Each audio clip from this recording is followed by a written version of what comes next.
So we've made all of our individual adjustments to the various members of the band's sounds, and we're sort of happy with how everything's sounding. But at this point, maybe we want to go back to it at a later date. Maybe we'd like to take this entire tweaked setup on tour with us even, or maybe there are multiple bands and we need to switch between them over the course of a night. So how do we specifically save these presets down so that we can recall them whenever that we want? Well, before we save the preset, I just want to show you that there are a load. We saw in the stage icon gallery, I sort of swiped and there was a bunch of presets there. But there are about 200 presets under the hood here, right? So before we save that particular one, we might want to try some other ones out that might be very close to what we want. So I've just hit this folder here, which contains all the presets. And at the moment, we're in the drum category because we've got a drum, Sure. Right? That's what we're tweaking right now. But you can see there is bass category, guitar. There's a there's a load of different presets in here. But let's go back to the drum. And my particular favorite, where is it? The kick drum. Where is he? He's coming. Oh, there we go. We got the metal kick. Oh, okay, well, it's a PZM mic. Let's load that metal kick preset here. So load selected, and then you can see all the preset changed immediately. And if we go back up to our setup, we can see there's a metal bass drum. Let's make that bigger because we want it a bit louder. Actually, just playing around a little bit there.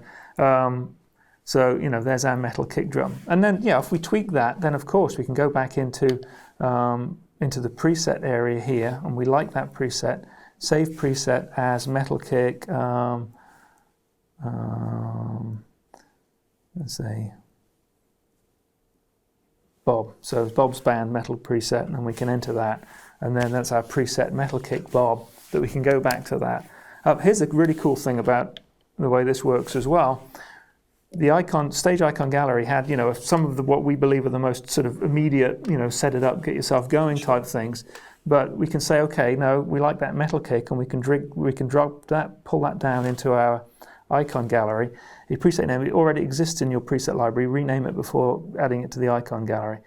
All right, well, I should have called it something else, but I could add that to the gallery. If I call it something else, I won't go back there, and it will occur in the icon gallery. So it'll be part of my favorites, if you like. Great. That I can access quickly. So you've made, your specific preset that you love. You've called it something that you like, but for quick access, I assume you don't have to be fiddling around with all the menus to get direct access to the stuff that you've already made. That's the cool thing about it, is that we've got those 200 presets and that sort of rich library there. Now we've got it onto the stage like that, and we use it a lot. Then we can just bring that down into our own. We can personalize our own gallery here. Do we add that? Yep. There he is, and there's metal kick Bob, right down there in the stage icon gallery. We could build this whole gallery up just to our specific custom presets or whatever we want. So very flexible. And is that all saved directly to the internal memory, or is that exported elsewhere? This is all saved into the direct memory, but we can actually save and back the whole thing up to an SD card. So you could save all your presets, per your setup, per your system, and then you could come back to another one of these somewhere. I mean, if maybe the venue's got one of these, and you can bring all your things in on an SD card and you can load it into the machine, and away you go. One of the other things you can do here is that you can actually save the whole band as a setup, right? So you could save that as a setup. We could call that Friday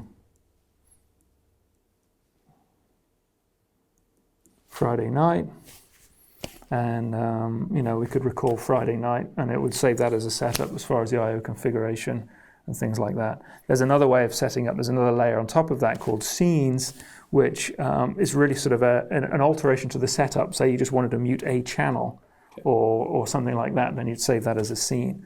And you can scroll through scenes via the foot switches. So if you've got Act 1, Act 2, you have a guest sax come on this particular set, then you can use a foot switch and you can scroll and you can recall another scene on that setup. So anything from the band who has individual settings per song all the way through to, say, the venue running an all-day festival but with different bands on, it can all be very easy. You can quickly recall back and forth. Yep, absolutely. So we've got all of our instruments, but for instance, the likes of the drum kit, while it's fine to be able to individually tweak each part of the kit while I'm kind of putting the sound together initially, when I'm actually mixing live, I assume I'll be able to still kind of grab the drum kit as one entity as I would be able to do on a desk if I've got enough fingers to hand at once. Yeah, well, yeah, we can do some grouping on this, so we can put all those things together under one encoder control here, and this is how you do it. You press on that twice, and this little screen pops up. It says group. Okay, what do I want to group? You want to group the drums together. Let's tap the drums. There's the metal kick right there. Let's call it. Be really creative here, and call it drums. Okay, and this little encoder here now controls all the drum levels. Great. And there you go. And here's a extra little bit. So if we hold our finger down on this encoder here, there's actually other pages that we could, if we wanted to put all our group encoders on a different page, we can do that and sort of clean it up. Saying, look, if we boil everything down to groups, then we could do that. And there are our drums. So with live sound, one of the things equally as important, I guess, these days is finding kind of the right sound for each individual instrument, is eventually recording it, whether that be for a rehearsal or whether that be for recording a live performance. In that sense, Line 6 has always had a hand in recording, so it's no surprise that we've seen recording functionality on the M20D. So can you show us kind of the best way that someone would, from everything we've set up now, and they just want to get recording straight away? Certainly, I can do that. First and foremost, one of the things about live sound is that the less gear you have to bring and configure, there's less to go wrong, right? And so we wanted to develop a way to actually record it without having to have any outboard gear, computers and things like that. So if we go into recording mode, you can see all the channels there that we can record. There are a couple of ways that we can do this. We talked about quick capture, where we can record 20 seconds and loop it onto the internal memory. Sure. But we can also record to a SD card or a hard drive connected via USB here, and we just select the USB drive, that's the SD card here. Select a recording folder for storing it, SD card, and we say OK. Inputs only, we can record the inputs and the main mix, the inputs only or the main mix only. So we can select one of those and just away we go. Hit record, and it records up to, it was our 18 channels plus the stereo bus, onto an SD card, 32 gig class 10 SD card. So it's a high performance SD card, the most reliable. Mm-hmm. But you get up to 4 hours of recording on a 32 gig SD card, and then those are 24-bit 48K WAV files that you can dump into any app after that, and you can edit and do what you need to do with. So that's one way of doing it. Another way of doing it is you can actually stream it. If I connected a PC up via that USB connector there, you can stream it to a computer as well. So 18 channels plus the stereo out to a computer if you're going to attach that, and then you can actually stream 2 channels back from that computer into the system as well for monitoring. It really is as simple as that. There's not really much else to talk about. Just it is blindingly simple. There's your recording, your 4 hours of gig on there ready to take away and just do what you want to do with later on in whatever application you're using. Sure. So, of course, when it comes to a live desk, the monitoring is absolutely vital to making sure you're getting the right sound and being able to check against it. Now, there's a whole separate monitoring kind of section on the StageScape, I know. So could you take us through the basics of how that all works? Monitoring is one of those things when you're playing live. It is the most frustrating thing. Because even, from the, sound check to actual live, then everything seems to change, right? And it's always one of those difficult things to get as maximum gain before feedback through the mic, if you've got a loud backline.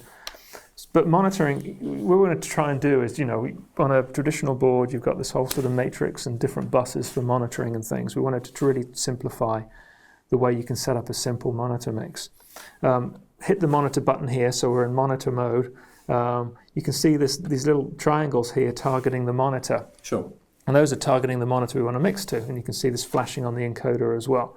So, let's mix Bob's monitor and Bob's particular about what he hears. He likes to hear a lot of himself. If we we watch here, we can see this little circle as I twist the encoder here, sending Bob into that monitor there, Bob's level into that monitor.